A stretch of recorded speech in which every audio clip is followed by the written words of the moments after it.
Assalamualaikum warahmatullahi wabarakatuh.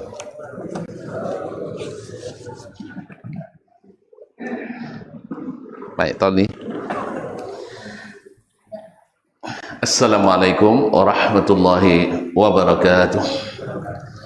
Alhamdulillahi rabbil alamin. Wassalatu wassalamu ala sayyidil awwalin wal akhirin. Nabiyyina wa sayyidina Muhammadin wa ala alihi tayyibin wa azwaji tahirati ummahatil mu'minin wa ashabil qadatil ghurril mayamin wa tabi'ina lahum bi ihsanin ila yaumiddin, amma ba'd. Fa usi nafsi wa iyyakum ayyuhal muslimun wa ayyatuhal muslimat bi taqwallahi azza wa jalla Rabbil ardi was samawat fa innahu qad fazal muttaqun. Ya ayyuhalladzina amanu taqullaha haqqa tuqatih wa la tamutunna illa wa antum muslimun. Kaum muslimin, kaum muslimat yang dirahmati Allah Subhanahu wa taala. Alhamdulillah, bersyukur kita kepadanya atas segala rahmat, nikmat dan karunia-Nya. Alhamdulillah masih diizinkan kita untuk menyambung kaji dan pelajaran di salah satu rumahnya ini. Mudah-mudahan Allah menerima amal kita, mengabulkan doa, harapan dan permintaan kita, serta mengampuni segala dosa, salah dan kekhilafan kita. Amin. Semoga kehadiran ini menambah catatan amal-amal saleh kita dan juga meneguhkan kita, keimanan kita untuk selalu berkesinambungan menyambung amal demi amal kita. Baiklah kaum muslimin dan muslimat rahmati Allah, salawat dan salam ke baginda Nabi alaihi salatu wassalam yang kita cintai, yang kita ikuti dan kita teladani. Alhamdulillah, kita masih dalam bab yang berkaitan dengan al-amru wa du'a ila al-huda, dalala ala khair wa du'a ila huda aw dalalah, yaitu bab menunjukkan kebaikan serta mendakwahkan hidayah atau sebaliknya mendakwakan kesesatan. Jadi menunjukkan jalan kebaikan dan ada yang mendakwahkan kebaikan. Sudah kita bahas sebelum ini bahwa mendakwahkan lebih khusus daripada hanya sekedar menunjukkan kebaikan, kadang-kadang tanpa mengajak, hanya memberitahukan. Tetapi kalau sudah mengajak, itu sudah mendakwahkan, ini lebih khusus dan biasanya lebih berat, karena memang yang pasukan khusus untuk tugas-tugas yang lebih berat. Dan ada pula orang yang mungkin tanpa sengaja atau tanpa diketahui justru mendakwahkan kesesatan. Kenapa kita katakan tanpa sengaja atau tanpa diketahui? Karena insya Allah rata-rata orang tidak mau atau tidak sengaja untuk sesat. Sahih? Rata-rata orang tidak sengaja untuk sesat. Kan jarang ya? Jarang yang sengaja sesat. Dan untuk itu sehingga banyak orang yang tidak sadar dia dalam kesesatan. Kadang-kadang subhanallah bertahan bersetinggi untuk mempertahankan kesesatan itu. Subhanallah. Jadi oleh itu kaum muslimin dan muslimat dirahmati Allah, bab ini sangat penting karena sesungguhnya menunjukkan jalan kebaikan itu adalah kebaikan, dan mendakwahkan kebaikan itu justru adalah lebih baik, dan yang dikhawatirkan adalah mendakwakan jalan kesesatan. Ma'asyiral kiram dirahmati Allah, sudah kita sebutkan pula bahwa mendakwahkan atau mengajak orang atau mengingkari melakukan amar ma'ruf nahi mungkar itu memiliki beberapa syarat. Ya, beberapa syarat, dan sebelumnya kita bacakan salah satu hadis Nabi SAW tentang fadilat menunjukkan jalan kebaikan itu. Qala al-Imam an-Nawawi rahimahullah, wa an Abi Mas'ud, dari Abu Mas'ud Uqbah ibn Amr al-Ansari al-Badri radhiyallahu anhu. Uqbah ibn Amr al-Ansari al-Badri radhiyallahu anhu qala, dia berkata, qala Rasulullah sallallahu alaihi wasallam, man dalla ala khairin falahu mithlu ajri fa'ilihi. Siapa yang menunjukkan suatu kebaikan, falahu mithlu ajri fa'ilihi, maka dia dapat pahala seperti pahala orang yang melakukannya. Berarti di sini ada takdirnya, lalu diikuti orang itu, diamalkannya, sebab di situ dapat pahala seperti orang yang melakukannya. Berarti yang ditunjukkan itu diikuti. Di sini ada nilai dakwah di dalamnya, artinya sampai orang mengajak. Kadang-kadang sekali aja tidak mau, 2 kali belum juga, 3 kali kadang awak pula yang nak dia punya kan. Tapi karena kesabaran, demi kesabaran seperti yang dilakukan oleh Nabi dan para sahabat, akhirnya banyak yang ikut masuk Islam, akhirnya diikuti. Dan yang mengikuti itu mesti mengamalkan, dan ketika dia amalkan, maka ilmu yang diajarkan tadi menjadi ilmu yang dimanfaatkan, maka mengalirlah pahalanya kepada orang yang mengajarkan tadi. Makanya ketika Nabi menyebutkan iza mata ibnu Adam, bila anak Adam mati, inqata'a amaluhu, putus amalannya, illa min thalas, kecuali dari 3 perkara. Salah satunya adalah au ilmun yuntafa'u bihi, ilmu yang dimanfaatkan.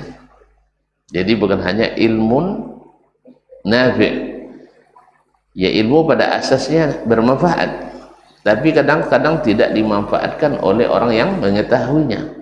Maka katakan Nabi, ilmu yang dimanfaatkan. Kalau tidak dimanfaatkan, tidak ada hasilnya, tentu tidak melahirkan pahala. Jadi ilmu yang dimanfaatkan. Kita tunjukkan orang salat, lalu orang salat mengikuti, maka amal mengajarkan itu, amal orang yang mengerjakan itu mengalir kepada orang yang mengajarkannya sama. Ini juga menjadi semangat atau menjadi motivasi besar kita untuk selalu bersemangat menunjukkan jalan kebaikan pada orang lain, mengajak orang lain untuk melakukannya. Man dalla ala khairin falahu mithlu ajri fa'ilihi, barang siapa yang menunjukkan jalan kebaikan lalu diikuti dan diamalkan, maka dia dapat pahala seperti orang yang melakukannya tadi. Ma'asyiral kiram dirahmati Allah SWT, demikian pula dengan orang yang mencegah kemungkaran. Karena mencegah kemungkaran sama dengan menunjukkan jalan kebaikan. Karena meninggalkan kemungkaran itu adalah kebaikan. Meninggalkan kemungkaran itu adalah kebaikan. Nah, untuk melakukan hal itu, para ulama menyebutkan harus punya syarat-syarat yang diambil dari Al-Quran dan Sunnah Nabi SAW. Jadi tidak sembarang kita berdakwah. Mesti yang pertama, orang yang melakukan amar ma'ruf dan nahi mungkar berilmu tentang masalah yang dia perintahkan, yang diajak orang kepadanya, atau kemungkaran yang dia cegah orang daripadanya.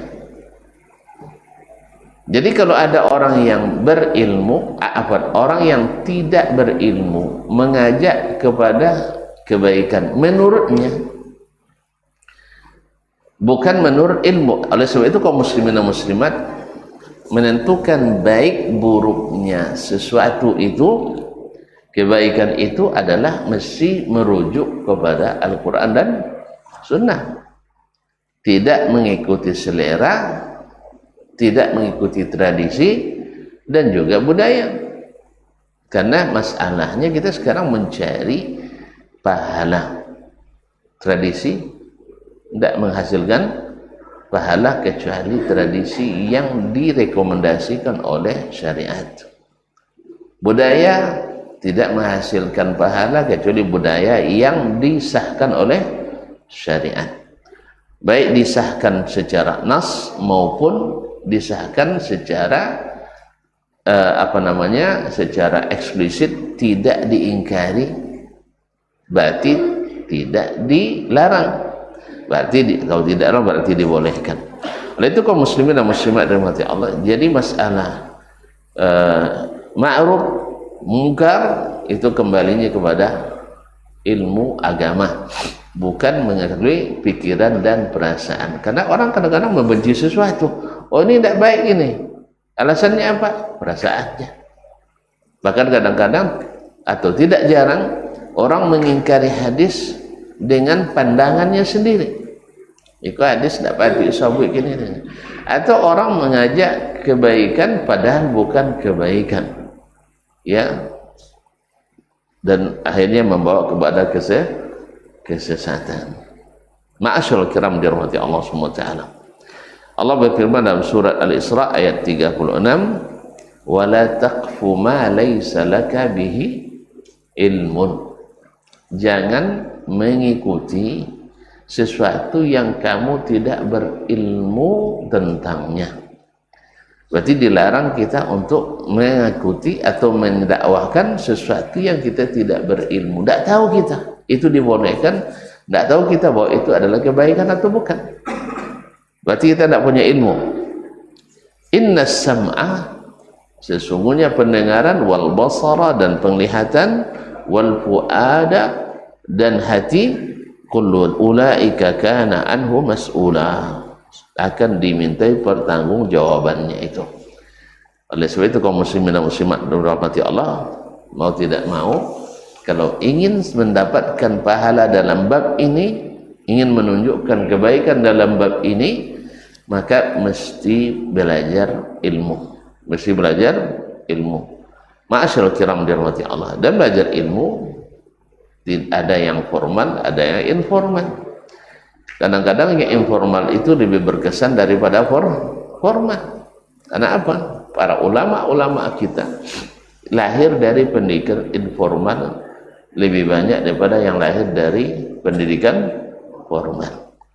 Ya mungkin karena formal itu karena ngojok absensi, uang ikhlas kadang. Kemudian mungkin juga kadang-kadang sebagian pengajarnya hanya ngejar sertifikasi, kurang pula ikhlas kadang. Nah, jadi bertemu lah dua keikhlasan yang kurang, tentu hasilnya kurang. Nah, tambah lagi tugas-tugas buat laporan lebih banyak, jadi baik tugas hanyalah buat tugas lainnya. Mahasiswa atau santri diberi tugas, nang guru membuat tugas, akhirnya sama-sama membuat tugas, akhirnya tidak ada yang berkualitas. Oleh itu kaum muslimin dan muslimat dirahmati Allah SWT, jadi mesti memang dengan ilmu. Sebab kalau tanpa ilmu, dan itu terjadi seperti disebutkan oleh Syekh Ibnu Taimiyah rahimahullah taala, kadang-kadang orang mengingkari karena tak biasa. Dulu sebagian orang ya mengingkari pakai mikrofon itu, pakai toa itu. Apalah contoh trompet Yahudi pakainya di masjid. Ada sebagian orang dulu mengingkari atau tidak menerima itu. Kenapa? karena tidak mengilmui masalah ini. Ada orang yang boleh kalau ni haji pakai motor seperempat hajinya, berarti bos seperempat kali haji, tak sampai kini lah. Berarti kalau pesawat 1/8 dia dah 1/10 kali haji boleh datang sejak haji. Apa sebab? Karena sangat mudah katanya. Dan ada yang bilang radio dulu, ada yang mengingkari ini setan ini katanya. Sebab yang bicara dalam Huna London, BBC London kan, di sini London katanya. Kadzabta, kamu bohong. Di sini Qasim katanya. Jadi dikiranya orang itu membohong. Nah, jadi karena belum memahami. Oleh itu kaum muslimin dan muslimat dirahmati Allah, para fuqaha selalu menyatakan bahwa untuk fatwa itu ahlul balad aula bil fatwa min ghairihim, bahwa orang yang tinggal di satu tempat itu lebih berhak berfatwa dalam masalah kasus yang terjadi di tempat itu. Jadi misalnya orang Bangkinang, kalau kaji masalahnya fatwa, ulama Bangkinang lebih berhak berfatwa daripada ulama ulama di tempat lain. Fatwa ya, bukan ilmu ya. Ilmu lain, fatwa lain. Tentu maksud beda fatwa dengan ilmunya. Tidak ada ya. Ada jalan ya. Ada jalan. Ada seorang amir, seorang gubernur di masa khilafah dulu buat pelanggaran di bulan Ramadan, yaitu berhubungan suami istri dengan istrinya, ya bang. Lalu tentu dia ngadu ke muftinya, tanya apa hukumnya. Lalu mufti mengatakan ini masalah besar, ini saya harus tanya dulu ke ulama yang lain. Bersepakat mereka, kalau ilmunya orang yang melakukan hubungan suami istri di siang hari bulan Ramadan, tidak malam bolehnya di siang hari, selain qada, satu memerdekakan hamba. Ini wajib, itu berurutan. Kalau tidak bisa, baru memberi makan fakir miskin 60 orang. Tidak sanggup, baru berpuasa 2 bulan berturut-turut. Kalau diberikan hukum ke gubernur berdasarkan urutan nikah, tonda pun ulang dia deh. Tak tahu apa dosa lagi ulang dia agak dia ni. Senang sananya memerdekakan hamba jenkan seorang le, 1000 bisa sekali deh. Kan ya? Iya sama kininya. Wak suwo, wak dondo, wang kayu, mbak makan 60 orang. Kesanang nanya. Lelasi? Enggak. Ini yang pertama tadi itu namanya ilmu. Orang yang melakukan ini urutan hukumnya. Jelas? Itu ilmu. Nah sekarang masalahnya fatwa. Fatwa itu berubah karena berubahnya waktu, berubah tempat, bahkan berubah orangnya. Berubah orangnya. Jelas ya? Akhirnya mereka, ulama waktu itu melalui mufti bersepakat supaya nyolosi diberi hukum absi yang ketiga langsung, yaitu puasa 2 bulan berturut-turut. Tolak mulang lah. Puasa 2 bulan turut-turut, tak tolak mulang lah. Jelas? Jalannya? Kaum muslimin dan muslimat dirahmati Allah. Mungkin masuk dalam bab ini ketika ada orang tua bertanya ke Nabi alaihi salatu wassalam, ya Rasulullah, ayuqabbilur rajulu imra'atahu wa huwa sha'im? Boleh tidak seorang laki-laki mencium istrinya di waktu puasa? Apa kata Nabi SAW? Boleh. Saya juga mencium istri saya di waktu puasa. Ini yang bertanya tadi, Bertanya tadi orang tua. Ketika ada anak muda yang bertanya, kata Nabi, enggak boleh. Ilmunya adalah mencium, tidak membatalkan puasa. Tapi untuk anak muda jangan. Maka kalau ada yang bertanya, boleh ada nikah sebelum puasa doainya Ustaznya. Kalau apa-apa tua-tuanya nasihatnya, nikahlah yang umur 70. Tapi kalau yang masih umur 20 sih yang baru nikah, sudah ayo je hajinya, sudah ayo. Sebab berbahaya. Itu namanya fatwa. Secara hukum boleh kan? Boleh aja nikah. Di bulan Ramadan boleh nikahnya? Boleh. Akad ya. Itu jalan akad nikah boleh. Walaupun sedang puasa. Tetapi kadang-kadang fatwa tidak membolehkan. Jelas? Misal wang tino boleh nyetir, boleh bawa motor, ndak mikir. Boleh nyetir? Lah, ndak ada halal. Ndak ada dalil yang mengharamkan. Cuman di sebagian tempat, di sebagian waktu, dulu ulama di Saudi mengharamkan wanita menyetir. Lalu didebat oleh ulama-ulama lain yang di luar Saudi. Ya, salah. Ini masalahnya bukan ilmu, masalah fatwa berubah. Jelas ya? Jadi kadang-kadang mempertimbangkan maslahat mudarat. Jelas? Jadi Nabi memfatwakan ke yang ini begini, fatwakan ini ke begini.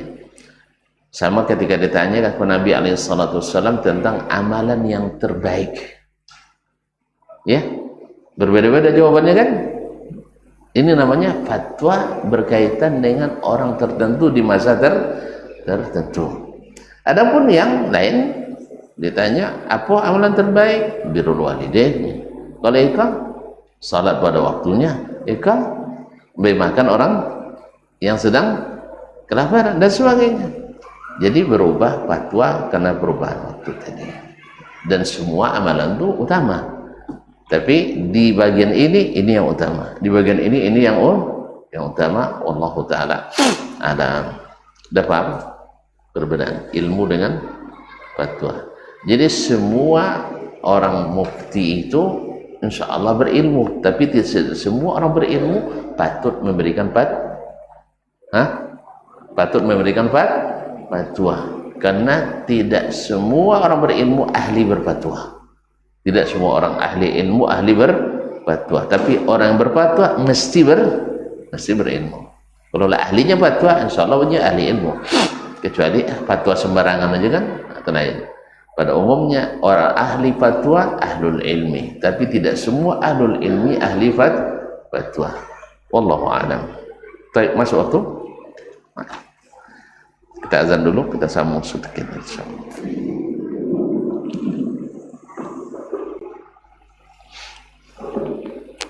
Allah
حي على الفلاح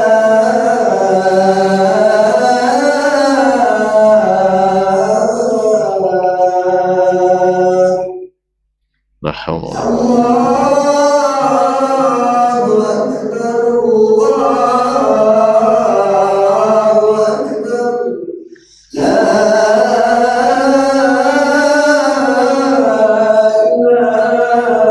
إله إلا الله wa nashhadu Allahumma rabb hadhihi da'watan wassalatu.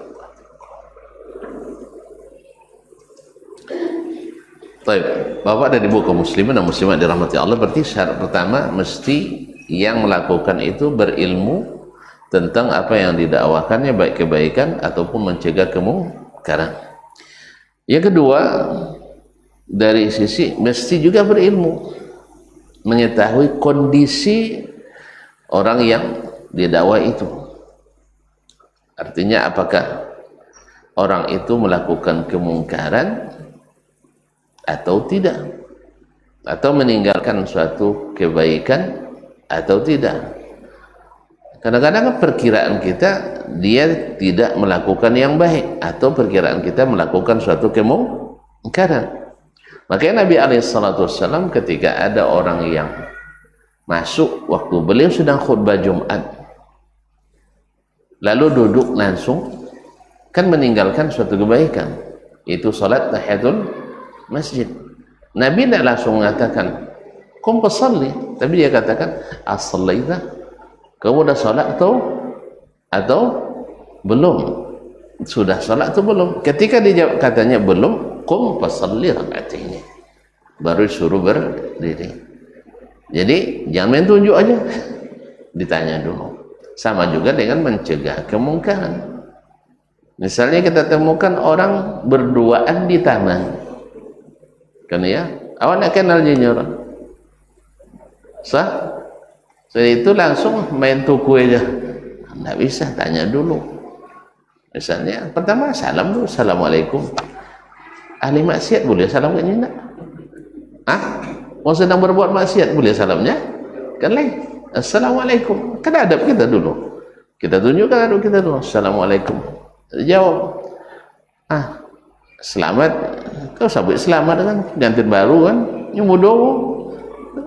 Kalau ndaknya bergantin pasti ada bau-bau aja atau berubah sikap. Oh ndak dapat, kami alun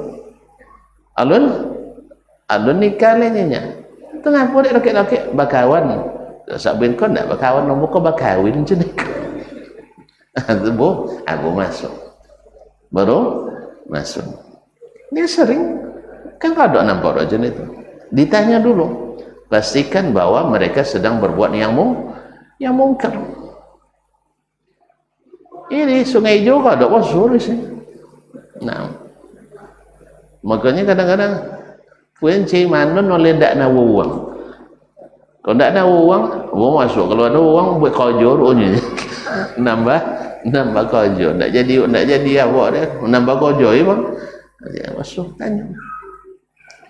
Ayo mandi bodoh kan, tentu aja bertanya. Assalamualaikum dulu, masya Allah. Kamu bu nikah kalian indah, kawan bunya tang mana soang tang di situ santai di ujung tu. Apa itu cara kalian lah mandi bodoh kalian mulai kami nikah kan, nak dikuah mana kalian dan teleponnya kan. Kalau mahar dan boyu saksi ke banyak sebenarnya. Enggak apa, kalau nak mau pergi pulang.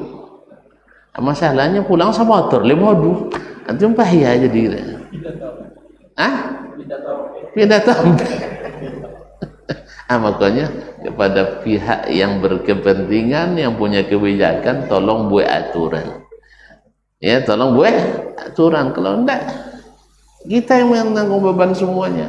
Kadang-kadang tu lah payah awak payah jadi. Awak Cina je tak pandang-pandang mandi-mandi je kan. Cuma tu jangan, kalau pay kadang tu kau tak dihadapi tu. You see?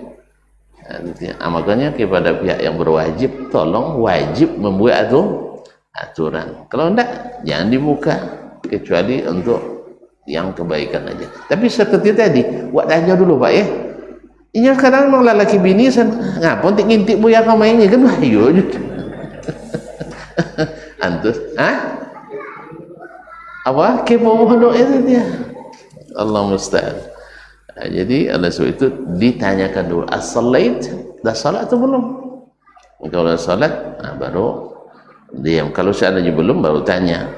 Misalnya kan uang misalnya awak dah nak solat ni atau tolonglah solat tu datang bos uang lah mak duduk tadi rilu misal dia langsung uang lah yang Islam aja dia langsung jadi tu sabun dah Islam tu gue ada weh tanya assalamualaikum salam orang dah solat pak pasti nanti dia bilang oh saya dah solat tadi misalnya kan mungkin dia sudah di jamaah atau solat di masjid lain tadi kan lama nunggu jadi makanya kaum muslimin dan muslimat pokoknya dipastikan dulu dia melakukan yang mungkar atau meninggalkan yang ma'ruf.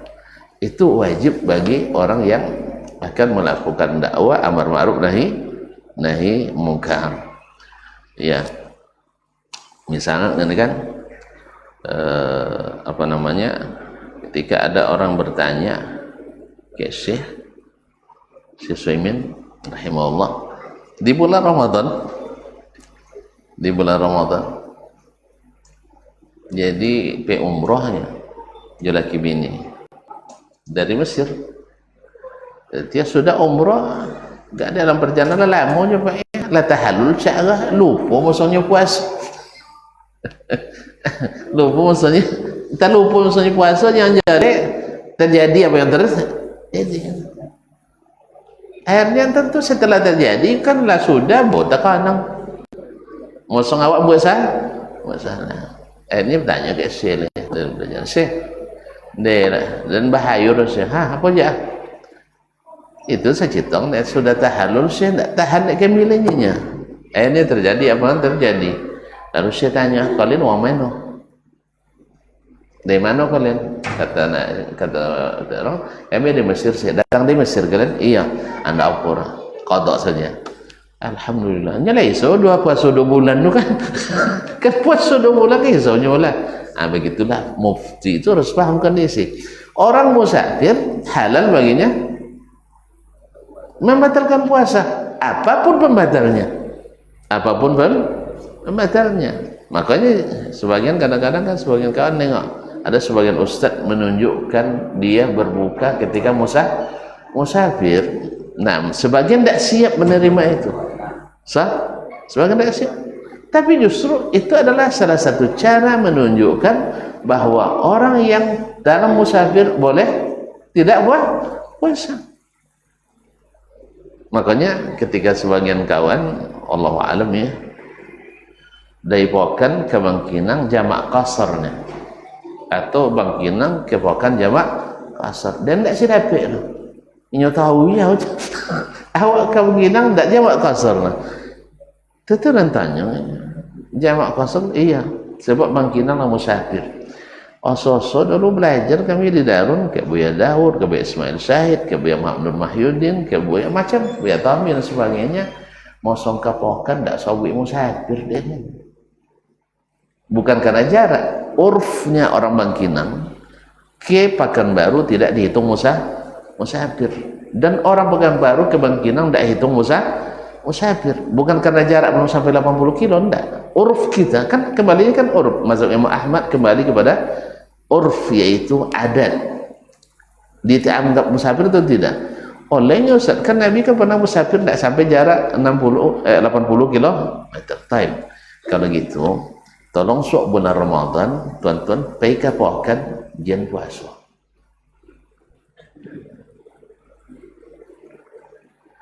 masalah bukan nak sogan sah atau tidak kan ya kalau tidak tahu tuan-tuan babuko dengan alasan musafir ke Pokan berarti mau ke Pokan bukan musafir jelas sebab ilatnya kasar dan ilatnya tidak puasa sama yaitu safar kan ya suwe wajah dan deklah tanyun kan tutur lu guru-guru senior kan mosong kapokan musafirnya buya enggak Kan kinang musafir buya ndak. Tiba-tiba datang buya muda kini menyabut mosong. Kan kinang musafir ndak. Belum musafir. Baik dari sisi mazhab Syafi'i yang mengambil jarak, yaitu mengambil jarak nomor yang menentukan jarak 80 km, ataupun berdasarkan mazhab Imam Ahmad yang berdasarkan urf, tradisi. Yang saya ketahui, tradisi orang Bangkinang ke Pekan tidak disebut musafir, dan orang Pekan ke Bangkinang tak disebut musafir. Buktinya tidak berani membatalkan puasa. Dia tolak batal puasa. Tidak kan?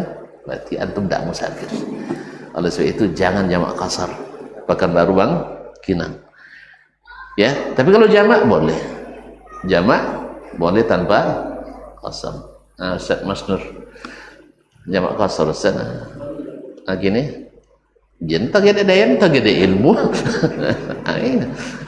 Dan serius, dan tidak berani membatalkan puasa, berarti tidak berani jamak kasar. Karena yang saya pelajari bahwa orang Bangkinang ke Pekan tidak musafir, dan orang Pekanbaru ke Bangkinang belum musafir.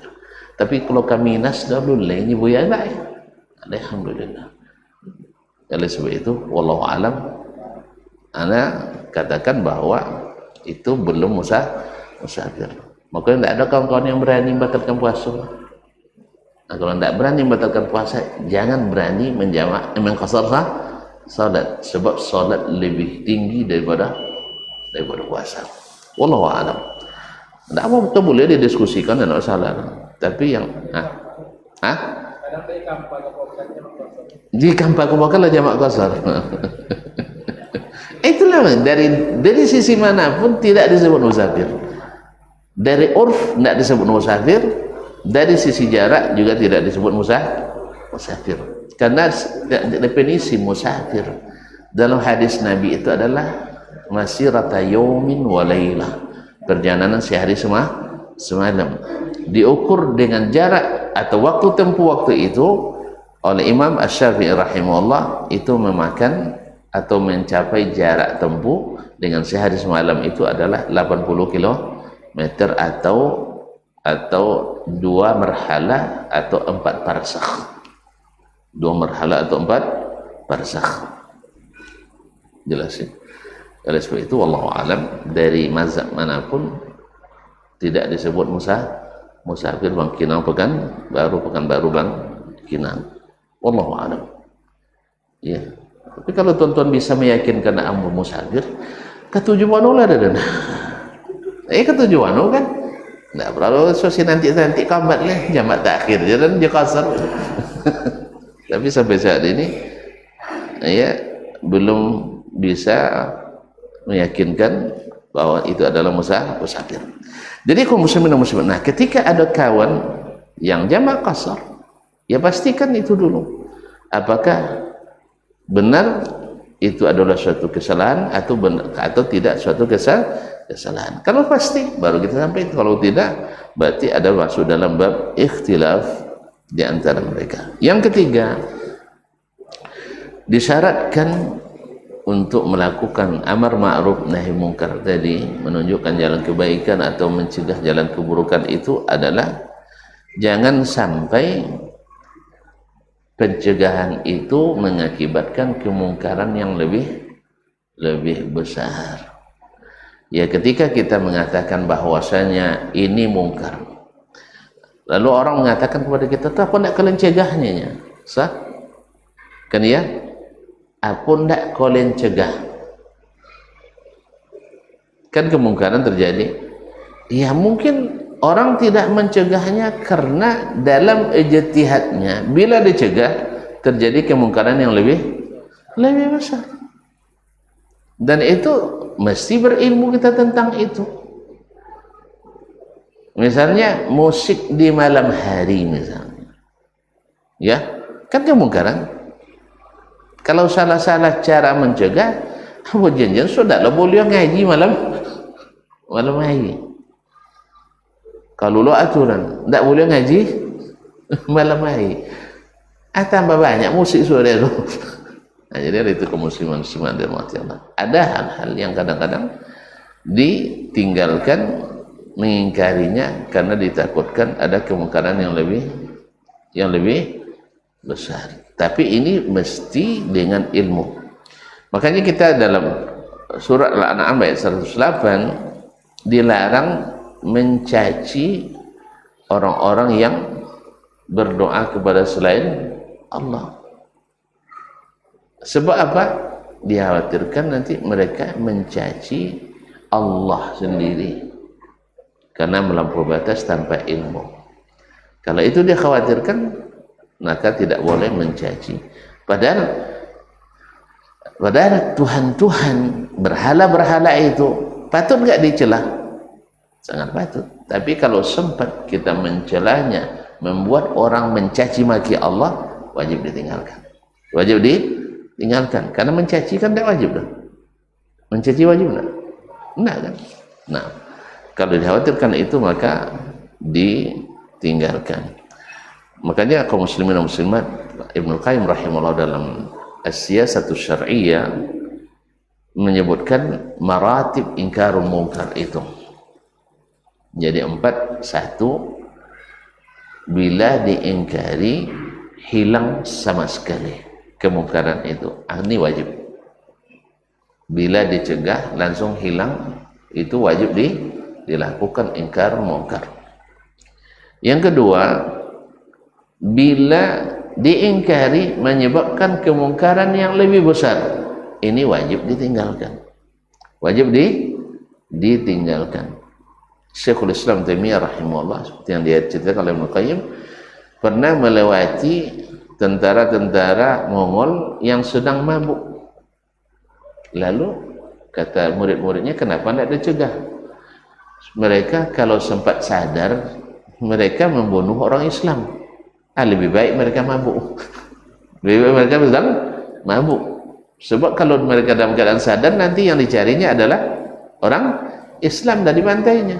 Biarkan mereka mabuk. Mabuk itu mungkar besar kan? Tetapi membunuh lebih dahsyat, lebih besar. Jadi yang kedua, kalau menjadi kemungkaran lebih besar, maka tidak boleh dilakukan ingkarul munkar.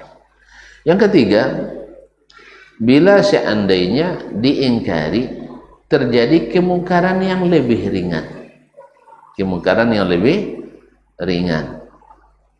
Nah, dalam hal ini maka dianjurkan untuk diingkari. Diingkari. Contoh tadi, lopenya mandi taui, kan besar kemungkaran tuh. Suruh pulang, sama motor bawa 2. Mana ringan, mandi bawa 2 atau sama motor bawa 2? Itu tak tahu dalam dah habis. Anda kan tak jalan, tapi zahirnya kan, zahirnya ini pulang lebih ringan daripada tetap mandi. Uang mandi, tak tu mandinya. Sancak-ancak kain lah. Kan condong tak pakai kain juga kan. Jadi oleh sebab itu, maka dalam hal ini disuruh pulang lebih elok pada tahwin. Taklah mungkin awak mantur.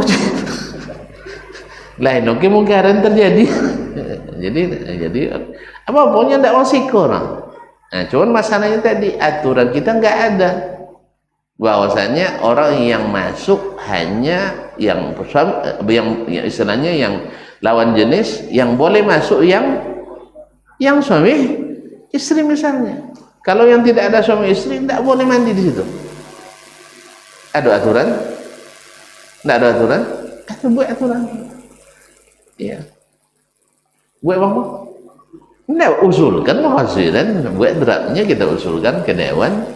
InsyaAllah dewan yang akan dengan bupati yang akan membuat apakah ini kan yang akan siapa pun bisa buat. Jadi buat aturan-aturan. Nah, mungkin kalau dipisah yang ikut tuh tino ikut jantan tuh awak-awak lo bisa nemo kali. So apa ya? Kalau kamu bisa dan akan laku, pasti laku. Kita sudah buktikan itu. Ya saya yang di Payakumbuh kan? Ya Payakumbuh, torong. Hah? Apanya? Iya kan dipisahkan laki-laki perempuan. Laku enggak? Laku sekali, laku keras enggak? Supaya kita nak bukti. Hah? Laku keras. Jadi kadang-kadang kan kita takut kan, kalau kita buat aturan dipisah laki-laki perempuan nanti tidak ada orang datang tanya. Lain, justru semakin banyak yang datang aman. Nah, cuman syaitan suka membuat kita takut. Itu kami lakukan ketika dulu diberi tanggung jawab untuk jadi ketua pelaksanaan kegiatan mahasiswa baru. Semua menantang. Iya. Tapi dan tegak. Nanti banyak dana dia Ustaz, dia nambahin. Kuang dosen buat rekrut tambah yang bau, kuang gandum buat sewa tambah. Tidak cukup itu dan motor dia. Alhamdulillah motor tidak tergadai, bisa kita selesaikan. Asal ada kemauan, ada. Sabit kalau kuang dana dia nambah. Ada duit kita. Tidak kena. Paham gitu. Azam kita yang kurang. Yang kurang azam dan keyakinan. Asal mau alhamdulillah 2 tahun kita laksanakan. Akhirnya digerak apa tenang lu. Kalau rektor dia menghadapi gitu. Iya. Rektor dia menghadapi. Alhamdulillah dan bukan rektor anak dia. Dan lama banyak tidak tahu lah nanya. Dan kita 2-3 ompek alhamdulillah laksanakan. Tidak ada tangan. Alhamdulillah. Harap capek kalau. Nah, lah semester tak lu kalau 2 minggu kalau dah kami alhamdulillah. Tak dia motor nak terjadi, kerja selesai. Asal ada azam. Nya terbayang poya no. Terbayang apa? Payah. Nya kasut diatur dengan baik, tidak ada yang sulit. Walhamdulillah. Nah, buat aturan mu? Enak je. Dah lesa nang dan baik kagian. Kalau gini payah. Karena lah langsung kian masuk kamar dia bercampur juga payah juga ni tak jadi tengok 1-2 tak jual tahu ke sampai ke 7 tak jual balik anak mungkin dah buat kerja di situ awak nak pay refreshing tapi pusing jadi tak mungkin dah jadi kan ya tolong buat aturan sampai ke para jadi kebaikan juga bagi mereka dari yang tidak tertib menjadi tertib kebaikan bagi para pemimpin kita. Apa ya? Nah, baiklah kaum muslimin. Dan yang keempat adalah bila diingkari kemungkaran, lahir kemungkaran yang semisalnya. Di sini berijtihad seorang alim atau seorang dai, kalau seandainya yang diingkari ini lebih cepat hilangnya daripada yang akan datang, nah itu dihilangkan. Tapi kalau seandainya yang akan datang itu yang lebih cepat, maka tidak usah ini diingkari dulu. Wallahu ta'ala. Ini adalah tingkatan-tingkatan yang harus diketahui, syarat-syarat yang harus dipelajari oleh yang ingin cari pahala dengan amar ma'ruf nahi munkar ini. Wabillahi taufik wal hidayah. Dan yang paling utama di antara semua itu adalah orang yang melakukannya itu mesti menjadi qudwah. Karena kelemahan kita dalam medan dakwah ini adalah tidak mendapatkan contoh yang baik dalam masalah kebaikan. Kalau yang mengajarkan, yang menceramahkan, alhamdulillah tidak kurang. Tapi yang melaksanakan itu yang kurang. Itu kekurangan kita. Makanya kita berharap mudah-mudahan Allah lahirkan dari lingkungan kita para ahlul ilmi yang mengamalkan ilmunya. Jadi seperti para as-salaf dulu, ya kami belajar dari Imam Malik itu dari sikapnya lebih banyak daripada ucapnya. Jadi belajar kami dari Sufyan bin Uyainah dari akhlaknya lebih banyak daripada belajar daripada ceramahnya. Kami belajar dari Muhammad bin Wasi' dari amalannya lebih banyak daripada pengajarannya.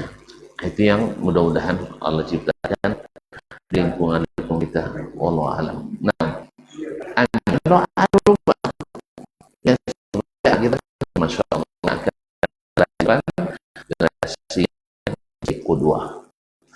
awal ada salah asuhan. Khairul salah kita Nabi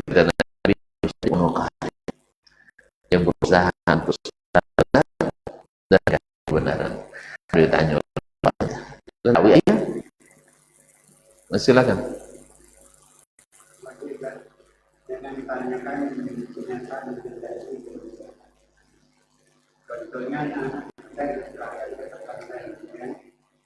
dari dia bisa berlepas di sana ada yang 200.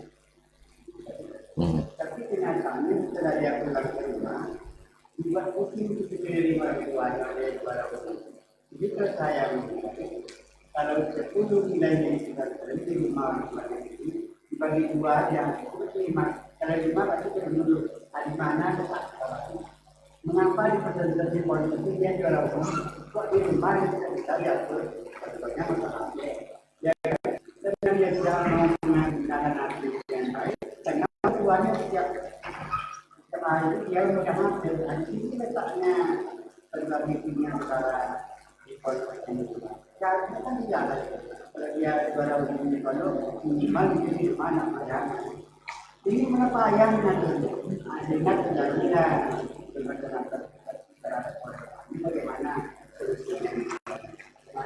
Alhamdulillah, dan tidaklah tahu jinjun itu nanti payah jawab.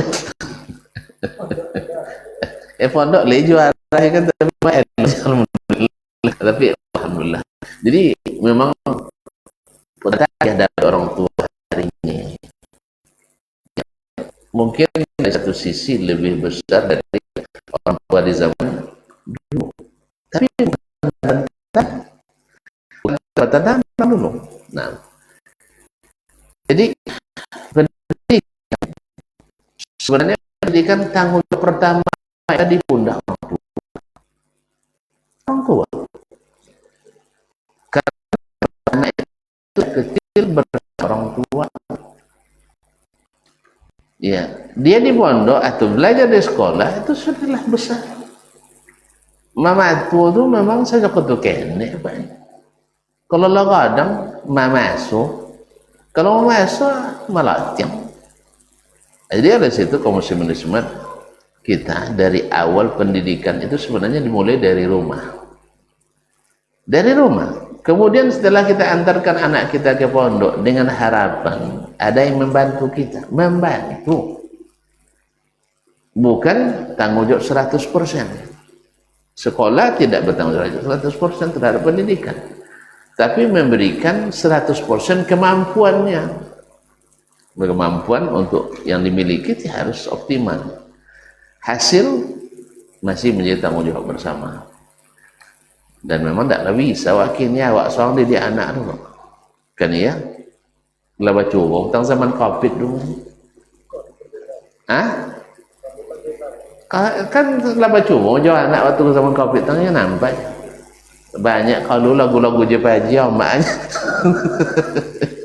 Macam-macam dah. Jadi memang tidak mudah mendidik itu.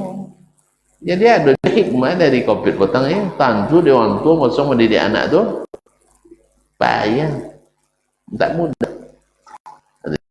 Tapi lah dek gurunya, atau tijan kecilnya sana jadi guru. Jadi fenomena yang disebutkan oleh beliau bahwa mungkin berprestasi di sekolah, tetapi tidak berprestasi di rumah dengan anak. Dia secara intelektualitas adalah ada kemajuan, semua pelajaran bisa diserap. Tapi kadang dari sisi mentalitas dan spiritualitas tidak seperti yang diharapkan. Berarti ada sesuatu yang kurang barangkali wallahu alam yang didapatkan dari guru-gurunya, yaitu contoh tadi. Jadi yang terjadi adalah transformasi ilmu tapi tidak ada pendidikan akhlak dan adab serta amal barangkali. Jadi yang lebih menonjol itu adalah aturan di sekolah, bukan pelaksanaan ilmu itu sendiri. Dan memang serba-serbi di dunia pendidikan ini banyak. Ada yang baiknya, masya Allah luar biasa. Tapi ada pula troublemaker. Iya, ada. Dari kalangan semua, bukan hanya dari kalangan orang-orang yang tidak berpendidikan agama. Kadang-kadang yang berpendidikan agama itu justru yang kadang-kadang susah pula diharapkan adabnya. Mohon maaf. Ya, kadang-kadang mohon maaf di antara kita-kita yang masya Allah diharapkan sebagai contoh yang baik, kadang-kadang dalam dunia adab kita banyak kurang. Banyak. Sehingga tanpa disengaja kadang keluar kata-kata yang tak pantas dari mulut orang yang kita segani, orang yang kita segani. Jadi hal-hal ini yang kadang-kadang membuat anak-anak mendapatkan contoh yang tidak baik daripada para guru kita, guru-guru kita. Nah, cuman kan kita berusaha, mudah-mudahan ya ada perubahan yang signifikan dengan selalu mengajak orang tua ini mengaji.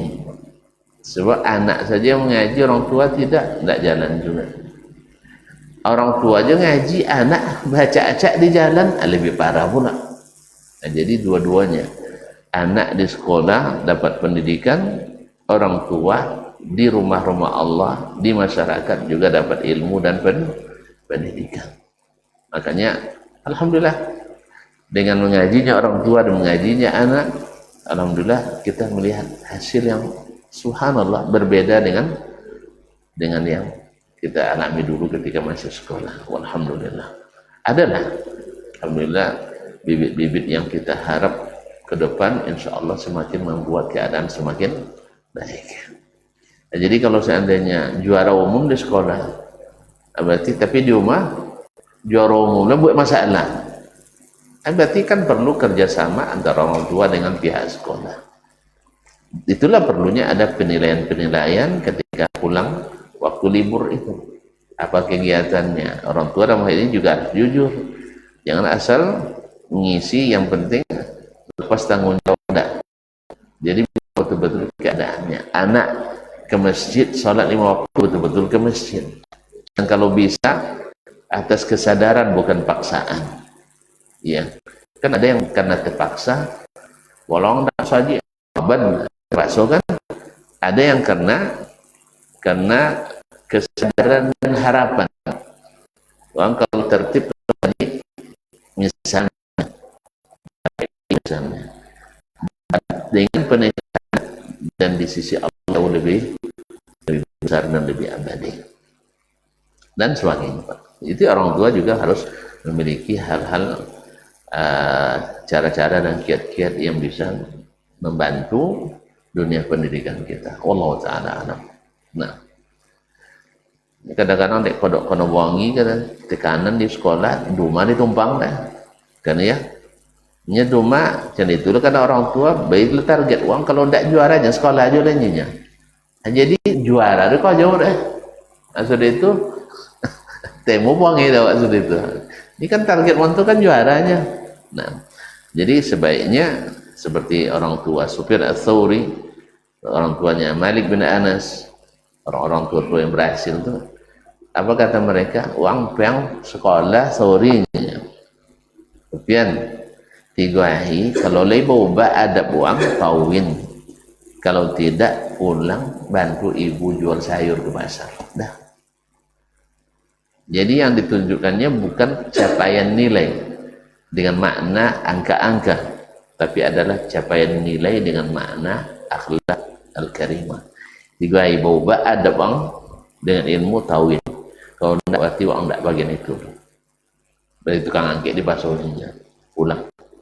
Imam Malik seperti juga belajar dari Rabi'ah, gurumu Rabi'atul Ra'i itu adabnya semua ilmunya. Maka itu yang pikiran anak itu macam nopo buat dia guru, macam itu dia belajar. Di situ perlu mendidik guru. Hanya ini guru harus dididik banyak juga. Tentang banyak guru yang belum terdidik. Iya maksud kenapa? Salat kadang tak joleh, kadang banyak guru yang tak joleh salat kan ya? Akidah tatanwanu juga kan? Ini Allah Ta'ala tatanwanunya tentu akidah kan no. Nah, alun le pergaulannya kadang masya Allah bahasa asuk tahu idung. Nah, itu nampak dia anak. Nah, masya Allah, alhamdulillah. Jadi dengan demikian kaum muslimin selesai pula jawabannya. Baik, kita tutup aja lah ya dengan kafaratul majlis. Subhanakallah bihamdik asyhadu an la ilaha illa anta astaghfiruka wa atubu ilaik. Wassalamualaikum warahmatullahi wabarakatuh.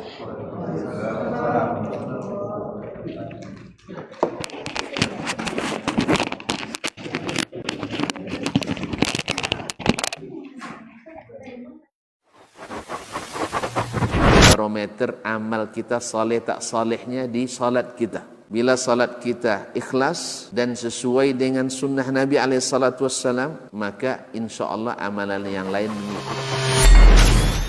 Ini aktivitas ini membantu saya di akhirat atau akan menyulitkan saya di akhirat. Kalau seandainya perbuatan itu ternyata akan menyulitkan kita di akhirat kelak, tinggalkan perbuatan itu. Anta ni'mal jund. Kamu adalah sebaik-baik prajurit. Coba lihat. Kamu adalah sebaik-baik prajurit. Maka tujuannya adalah menghancurkan kehidupan rumah tangga.